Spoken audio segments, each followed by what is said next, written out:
Je suis Jason Gouzy, je suis le chef du restaurant Pantagruel dans le 2e arrondissement de Paris. On a ouvert en 2020. On m'a appelé pour essayer de faire un plat,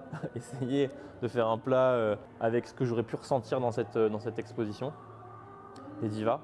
J'ai essayé de m'inspirer complètement de ce que j'avais vu, des images, des vies de ces divas, pour essayer vraiment d'aller chercher une corrélation entre les plats. Vraiment fil conducteur toujours, entre les produits, entre tout, essayer de raconter une histoire qui soit cohérente avec ce qu'elles sont elles. Ça a été le plus intéressant, ça m'a vraiment beaucoup plu. Cette recherche un peu autour des textures, autour de mettre ça par rapport à… On vous donne un cadre, on dit tiens amuse-toi avec ça et du coup c'est hyper intéressant.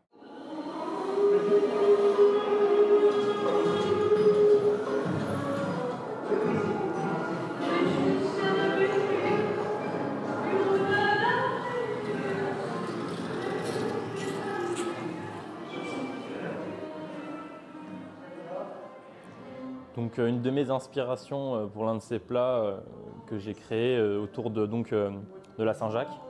Donc bien évidemment c'est une kalsoum, mais aussi vraiment la représentation que j'ai vue là en noir et blanc. Donc c'est un plat que j'ai voulu aussi chromatiquement retrouver. Ce qui m'a fortement marqué évidemment c'est ses lunettes, c'est le côté distingué, le côté élégance qu'elle pouvait dégager, cette prestance. C'est pour ça que sur ce plat-là, je ne suis pas allé chercher 36 000 couleurs, je suis parti sur du noir et blanc. J'ai essayé de retrouver avec la forme des lunettes, en créant un millefeuille, retrouver la forme des lunettes pour avoir quelque chose qui ressemblait le plus possible à ces lunettes du coup. Au niveau des goûts, j'ai fait un fumé de Saint-Jacques mixé avec une Saint-Jacques pour avoir ce côté moelleux comme un flan de Saint-Jacques, c'est-à-dire qu'on a ce côté très croquant sur le dessus, très, très dur, qu'on va venir casser pour avoir ce côté très moelleux, très généreux aussi, avec toute l'écume qui est autour. Voilà, je l'ai un peu pensé comme une robe, un peu une robe noire, ce côté très élégant, je voulais très épuré du plat, mais en même temps assez complexe. Voilà ce que j'en ai pensé, ce que j'en ai tiré. Et évidemment, c'est ce design de lunettes que j'essaie de reproduire dans le plat. Et voilà. Alors pour Haussmann, j'ai été inspiré d'un plat à part entière. J'ai voulu mettre de la complexité un peu comme sa vie. En fait, la Saint-Jacques, j'ai voulu la représenter dans sa coquille. Pas enfermée, mais quand même assez dans un petit monde. En fait, je voulais recréer un petit monde autour de la Saint-Jacques qui reste dans sa coquille. Et aussi fumé sous cloche. Donc il y a la cloche qui représente un peu ce côté enfermé qu'elle avait. Et après j'ai voulu mettre un dressage assez minutieux apporter un travail apporter beaucoup d'éléments autour de cette Saint-Jacques qui reste dans la coquille. Et ensuite par la suite j'ai voulu la fumer sous la cloche.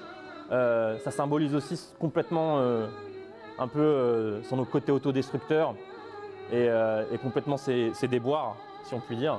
Et voilà, le principal fil conducteur de cette inspiration pour ce plat, pour cette assiette. Donc pour la dernière assiette que j'ai voulu réaliser autour de la Saint-Jacques et de ses divas, j'ai voulu représenter la Saint-Jacques un peu brute, un peu comme comme ces divas ont démarré. C'était des diamants bruts.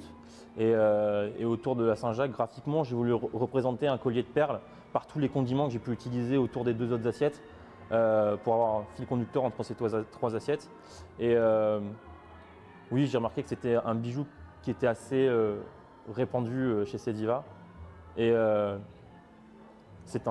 étaient un peu des bijoux aussi quelque part. Donc voilà, vraiment représenter la Saint-Jacques crue par ce côté neutre, naturel, et embelli par un collier, par un bijou. Voilà mon inspiration.